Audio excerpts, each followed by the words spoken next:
आज का हमारा क्लास है साइकोलॉजी।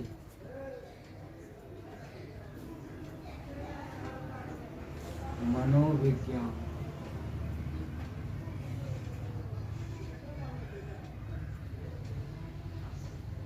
12th क्लास और बीए का जो सब्सिडरी जिसका होगा या ऑनर्स होगा साइकोलॉजी, उसके लिए भी यह टॉपिक महत्वपूर्ण है। प्रश्न है, अचेतन में जो दबी हुई बातें हैं, अचेतन में जो छुप गया है, उसको चेतन स्तर पर कैसे लाया जाए।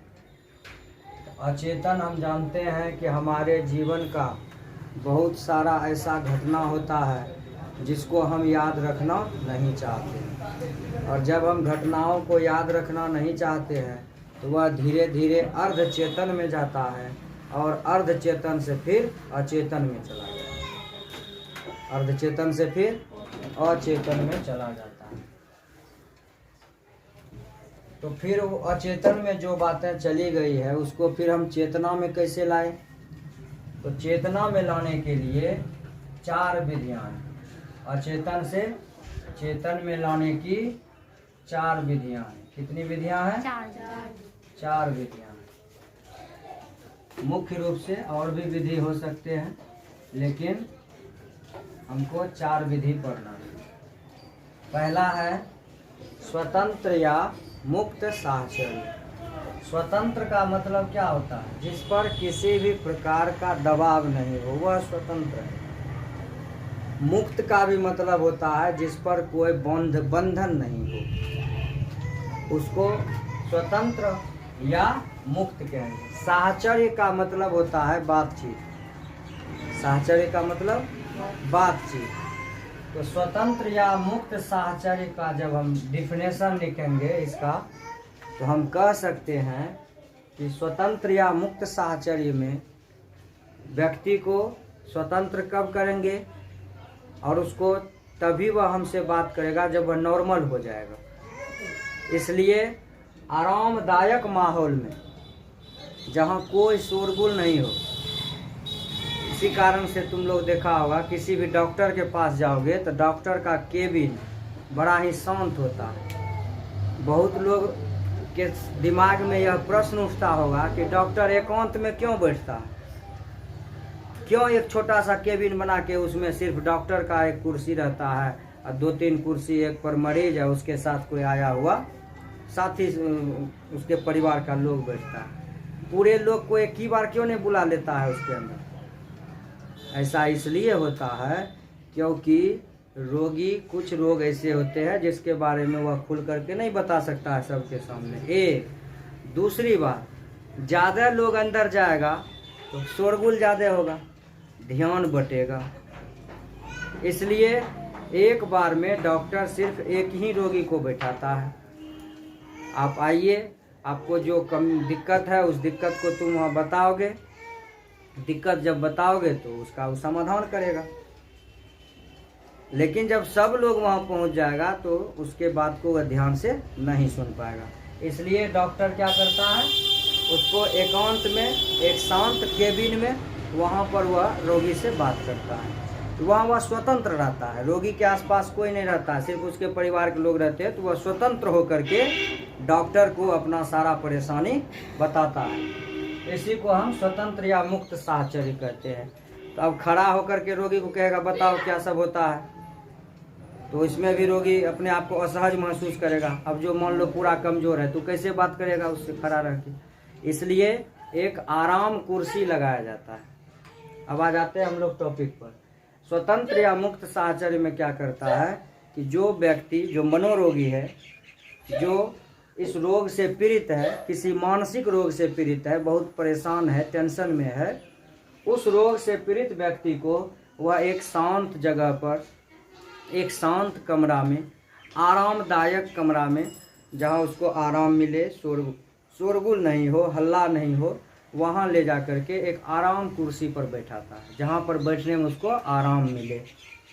और उस कुर्सी पर बैठा करके उस रोगी को मनोचिकित्सक जो है वह पूछता है कि अब आप बताइए कि आपके साथ क्या परेशानी है। आप खुल करके, बिना किसी डर के, बिना किसी संकोच के, आपके मन में जो भी समस्या है, जो भी समाधान है, जो भी आप छुपा हुआ आपके भीतर जो भी चीज़ है, उस सब चीज़ को आप आराम से बताइए। तो इस विधि को क्या कहेंगे? मुक्त या स्वतंत्र या मुक्त साहचर्य विधि। क्या कहेंगे इसको? स्वतंत्र या मुक्त साहचर्य विधि। क्योंकि वह स्वतंत्र है, वह उसको कहा ही जा रहा है कि बिना किसी डर के, बिना किसी संकोच के आप अपना समस्या बताइए, बताता है वो। इसके बाद हम चले आते हैं प्रतिरोध का विश्लेषण। इस चीज पे पॉइंट दूसरा है प्रतिरोध का विश्लेषण। तुम देखोगे कि बहुत से रोगी ऐसे होते हैं, क्योंकि यह प्रक्रिया लंबा चलता है। क्या होता है? प्रक्रिया लंबा चलता है। साइकोलॉजी का जो इलाज है, साइको का मतलब होता है मन, साइको मन मन, लॉजिक मन तर्क, मनोविज्ञान का मतलब हुआ तर्क पर आधारित जो ज्ञान हो, जो विज्ञान हो, उसको साइकोलॉजी कहते हैं, और वह मन से संबंधित। तो मनोविज्ञान मन का विज्ञान है। यहाँ पर मनोरोगियों का इलाज होता है। ये नहीं कि अब बुखार है तो चले जाओ मनोरोगी के पास, नहीं, मनोचिकित्सक के पास। तो यहाँ पर मन का इलाज होता है। मन में जो शंका है, समाधान है, कुंठा है, आगे और चैप्टर में पढ़ेंगे। तो प्रतिरोध में क्या होता है कि रोगी को जब बुलाया जाता है, अगले दिन आप आइए, आपसे और बात करेंगे और जानेंगे आपकी समस्या को, तो वह डर से नहीं आता है। कभी कह देता है बीमारी के कारण लेट हो गया, कभी जानबूझ के लेट कर देता है ताकि डॉक्टर हमसे बढ़िया से पूछताछ नहीं कर सके। तो इसको हम कहते हैं प्रतिरोध का विश्लेषण। इसका भी वो विश्लेषण करता है। मनोचिकित्सक क्या इसके बारे में सोचता है कि हो न हो, जो समस्या इसके पास है, इसके भीतर में डर है, यह डर रहा है भीतर से कि हम डॉक्टर के पास जाएंगे तो हमसे फिर पूरा रिपोर्ट लेगा, फिर पूरा बात पूछेगा, इसलिए सत्य हमको बताना पड़ेगा डॉक्टर के पास, इसलिए वह जानबूझ करके लेट आ रहा है। तो इसका भी समाधान डॉक्टर करते हैं, प्रतिरोध का। वह जो प्रतिरोध उत्पन्न हुआ, लेट से जाएंगे, बीमारी का बहाना बना करके कह देंगे आज नहीं जा सकेंगे, तो ये प्रतिरोध। प्रतिरोध मन जो हम काम करना चाह रहे हैं उसमें अवरोध जो पैदा करे, उसी को कहेंगे प्रतिरोध। तो डॉक्टर चाह रहा है कि रोगी से हम डेली बात करेंगे तो उसका जो है मन का भीतर का जो बात है वो अपने धीरे धीरे खुलते खुलते बाहर आ जाएगा, लेकिन वह डरता है डॉक्टर के पास जाने से और डॉक्टर को अपनी बात बताने से। तो यहाँ पर फिर प्रतिरोध जो है इसका विश्लेषण करता है मनोवैज्ञानिक कि आखिर ये लेट से क्यों आया। इसका मतलब है कि इसमें संदेह है, ये कुछ छुपाना चाहता है, इसलिए यह लेट से आया। बीमारी का बहाना बनाता है, बीमार है ही नहीं, इसका मतलब है कि छुपाना चाहता है। रोगी जैसे पुलिस चोर को पकड़ लेता, चुकुर भुकुर करता है, समझ जाता है कि चोर है, ये गलत आदमी है, इसलिए चुकुर भुकुर कर रहा है ना। तो उसी प्रकार से चिकित्सक, मनोचिकित्सक भी जब देख लेता है कि आदमी जो है उल्टा सीधा कर रहा है, इसको बुलाते हैं 10 बजे आता है 1 बजे, जानबूझ करके लेट से आता है ताकि डॉक्टर साहब भले उठ के चल जाए, हम जाएंगे और कल जब पूछेंगे डॉक्टर साहब जी आया नहीं, कह देंगे कि सर आप ही नहीं थे, हम आए थे, है ना। तो इसलिए इस प्रतिरोध को समाप्त करने के लिए मनोवैज्ञानिक उसका भी विश्लेषण करता है कि ये देर क्यों किया, क्या सही में बीमार था, क्या सही में इसको कोई काम हो गया तब नहीं आया, इस चीज का वह विश्लेषण करता है। समझ में आ गया। अगला है अंतरण का विश्लेषण। अंतरण का मतलब अंतरण का विश्लेषण मतलब तुम्हारे भीतर जो चल रहा है, अंतरात्मा में, तुम्हारे अंदर हृदय में क्या चल रहा है, उसका विश्लेषण मनोचिकित्सक करते हैं। तो तुम अच्छा आदमी है कि बुरा आदमी है, इसका पता बातचीत से धीरे धीरे धीरे धीरे चल जाता है।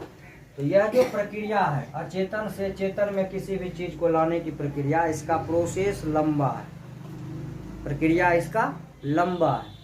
और डॉक्टर और रोगी में लंबे समय से जब बातचीत होती है, ढेर दिन से बातचीत चलता रहता है, तो उस समय क्या होता है कि दोनों में एक संबंध बन जाता है।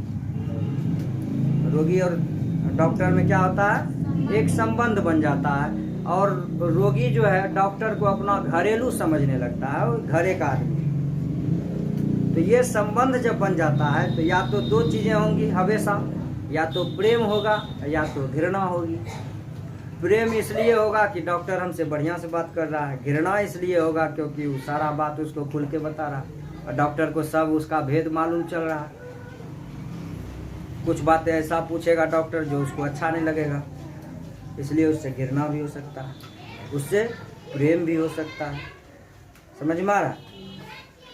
तो रोगी के अचेतन में जो दबी हुई भाव है, जो ईर्ष्या, घृणा, प्रेम, दयालुता, निर्दयता, ये सभी जो भावनाएं हैं वह उसके भीतर से प्रकट हो जाती है। बातें करते करते वो बात जान जाता है डॉक्टर कि इसके मन में ही चल रहा है। अगर तुम डॉक्टर से ईर्ष्या से पेश आओगे, जोर से बात करोगे, डॉक्टर कुछ पूछा उसका चिल्ला के जवाब दोगे, तो डॉक्टर बुझ जाता है कि यह आदमी टेंशन में है, ये आदमी परेशान है, ये आदमी चिल्ला रहा है, इसका दिमागे जो है ऐसा है। समझ में आ रहा है?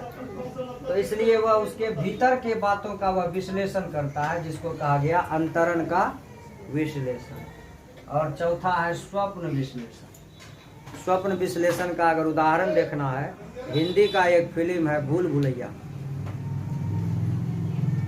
कौन फिल्म है? भूल भुलैया। उसको ये तुम लोगों ने देखा होगा या नहीं देखा है तो मौका मिले तो देखना, इन्हें कि अब सब चीज छोड़ के फिल्में देखने भेजना।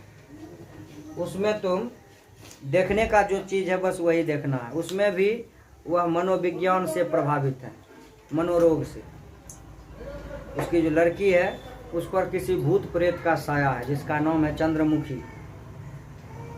किसी भी आदमी में भूत प्रेत का साया जो है, ऐसे माना जाता है कि भूत प्रेत होता है, हम भी मानते हैं है, ऐसा नहीं कि नहीं है। लेकिन उसका साया उसी आदमी पर क्यों होता है? क्योंकि वह उसके बारे में सबसे ज्यादा चिंतन करता है, सबसे ज्यादा चिंतन करने लगता है उसके बारे में, बस वही उसके देह पर चला नहीं आता है, उसके तरह वो व्यवहार करने लगता है। जिसका जुड़ाव जिस व्यक्ति से ज्यादा होता है वह उसी के तरह व्यवहार करने लगता है।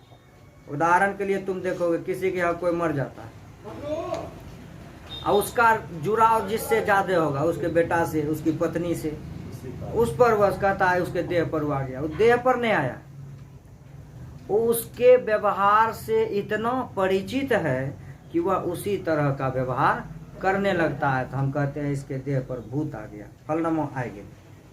फिर हट जाता है, मंत्र उंतर करता है, टोना टोटका उसके दिमाग से वो बात निकल जाता है, हट जाता है। ठीक है? तो उस फिल्म को जब तुम देखोगे तो उसमें यह बात दिखाया गया है कैसे तंत्र मंत्र के बल पर उसके देह पर से भूत हटाया।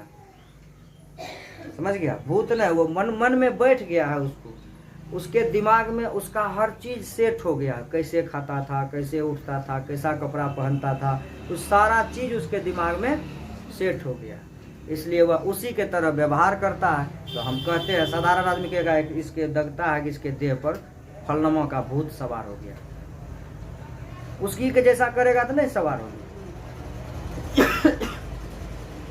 तो स्वप्न विश्लेषण में क्या होता है कि तुम मान लो किसी से पहले बहुत प्रभावित है और वो आदमी आज दुनिया में नहीं है, या तुमसे अलग है, कहीं और बहुत दूर चला गया है, वो तुमसे मिलने भी नहीं आता, उसका प्रभाव तुम्हारे ऊपर आ गया, या मानो मर गया एक्सीडेंट में, किसी तरह खत्म हो गया, तो उसका प्रभाव तुम्हारे ऊपर आ गया। अब तुम उसी के तरह व्यवहार करते हो, कितनों दवाई कर रहा है, इलाज कर रहा है, तुमको कुछ हो नहीं रहा है।